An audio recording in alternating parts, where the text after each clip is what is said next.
अजनबियों पर विश्वास का नतीजा। एक समय की बात है जब एक शहर के वासी वहां के चोरों से बहुत परेशान थे।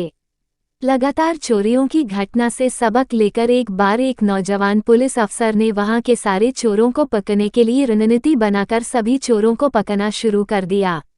उन्हीं चोरियों में से एक शातिर चोर घनू भी था।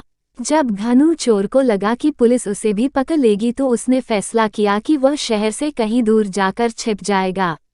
शहर से दूर केरल के किसी सुदूर गांव में वह साधु का रूप धारण कर रहने लगा। घनू चोर बोलने और लोगों को अपनी ओर आकर्षित करने में माहिर था।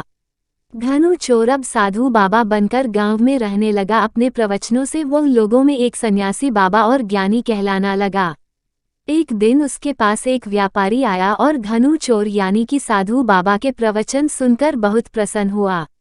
व्यापारी दूसरे दिन फिर से साधु बाबा के पास बहुत सा सामान लेकर आया और बोला, बाबा मैं आपके पास अपनी एक समस्या लेकर आया हूँ, कृपया मेरी इस समस्या का निवारण करें।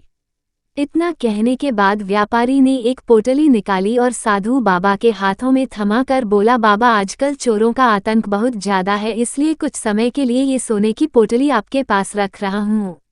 साधु ने ये सुनकर कहा कि चलो इस पोटली को किसी सुरक्षित स्थान पर रख देते हैं।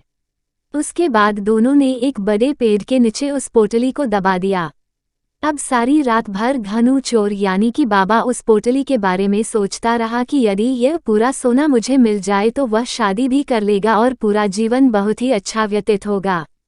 फिर घनू बाबा ने एक योजना तैयार की, वह पूरा सोना लेकर यहाँ से दूर चला जाएगा। उसके बाद वह सीधे उस व्यापारी के घर पहुँच गया। व्यापारी बाबा को देखकर बड़ा ही खुश हुआ। उस दिन व्यापारी के घर एक शिक्षक भी आया हुआ था। शिक्षक देख रहा था कि व्यापारी साधु बाबा के लिए बहुत सारे पकवान बनाकर उन्हें खिला रहा है। थोड़ा देर बाद घनू बाबा ने कहा कि अब वह एक लंबी यात्रा पर जा रहे हैं। व्यापारी यह सुनकर उदासी से बोला, बाबा कुछ दिन ये रुक जाते तो अच्छा होता।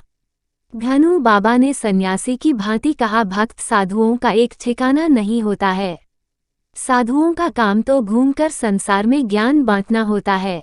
इतना कहकर घनू बाबा वहां से चला जाता है।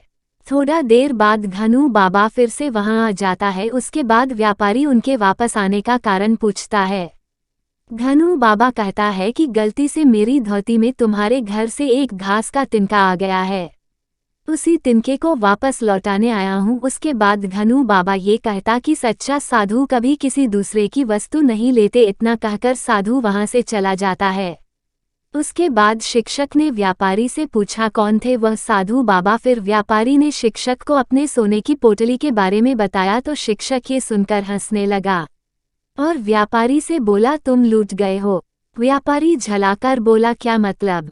फिर शिक्षक ने कहा, कोई भी महात्मा अपनी तारीफ खुद नहीं करते, मगर यह व्यक्ति अपनी और साधु बाबा होने की तारीफ कर रहा था।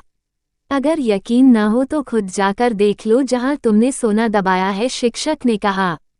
मौके पर जाकर व्यापारी ने देखा वहां से सोना गायब है और रोने लगा। शिक्षक ने कहा, तुम उसका पीछा करो, मैं पुलिस को लेकर आता हूँ। इसके बाद साधु बाबा का पीछा करते हुआ पुलिस ने उसे पकड़ लिया। फिर उसने बताया कि वह कोई साधु बाबा नहीं है, वह एक चोर है।